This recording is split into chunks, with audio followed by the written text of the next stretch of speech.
तर पुणे पोलिसांच्या गुन्हे शाखेकडून सुरेंद्र अग्रवालांच्या घरावर छापेमारी करण्यात आलेली आहे। महत्त्वाची अपडेट ही आपण पाहत आहोत। पुणे पोलिसांकडून सुरेंद्र अग्रवाल यांच्या घरावर छापेमारी करण्यात आलेली आहे। पुणे पोलिसांकडून सुरेंद्र अग्रवाल यांना अटक करण्यात आली होती आणि त्यानंतर आता त्यांच्या घरावर देखील छापेमारी करण्यात आलेली आहे। पुणे अपघात प्रकरणातील ही अपडेट आपण पाहत आहोत।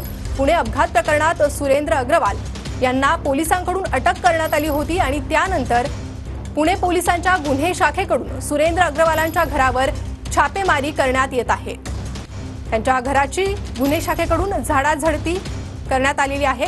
अधिक अपडेट आपण घेणार आहोत आपले प्रतिनिधी अभिजित पोते यांच्याकडून।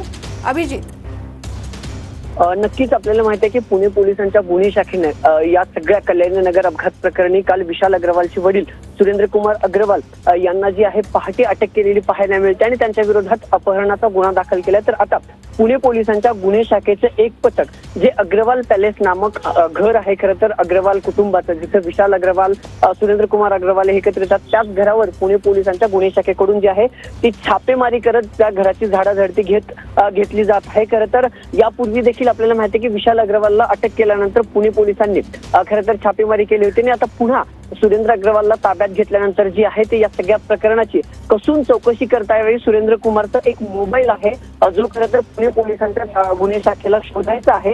त्यात बऱ्याचशा गोष्टी असल्याचं कळते आणि त्याच अनुषंगाने सुरेंद्र कुमारच्या घरी जे आहे ते एक टीम जी आहे गुन्हे शाखेची पोहोचली, त्यासह अग्रवाल कुटुंबाच्या घराचे जे सीसीटीव्ही फुटेज आहेत त्या फुटेजची देखील पडताळणी पोलिसांनी करायची आहे। कारण ज्या ड्रायव्हरचं नाव या प्रकरणात येत होतं अग्रवालांच्या, त्या ड्रायव्हरला 2 दिवस जे आहे ते डांबून ठेवल्याचा आरोप त्या ड्रायव्हरने केलेला आहे। त्याच अनुषंगाने खरं तर गुन्हे शाखेकडे सुरेंद्र अग्रवाल यांच्या विरुद्ध गुन्हे शाखेने गुन्हा जो आहे तो अपहरणाचा दाखल केला होता आणि या घरात डांबून ठेवतानाचे काही सीसीटीव्ही फुटेज पुरावा म्हणून वापरता येतात काही झाडाझडती करण्यासाठी खरं तर पुणे पोलिसांच्या गुन्हे शाखेचं पथक आता खरं तर अग्रवाल पॅलेस जे सुरेंद्र अग्रवाल आणि विशाल अग्रवाल यांचं घर आहे तिथे पोहोचलेलं पाहायला मिळते।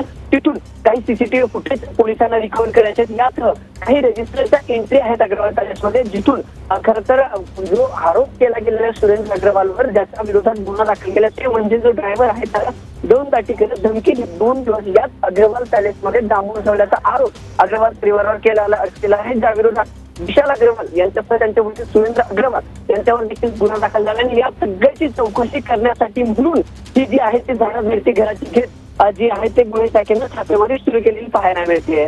नक्कीच अभिजित, धन्यवाद या सविस्तर माहिती संदर्भात। तर पुणे अपघात प्रकरणात ही महत्त्वाची अपडेट आपण पाहत आहोत। अग्रवाल यांच्या घराची झाडाझडती ही घेतली जात आहे। विशाल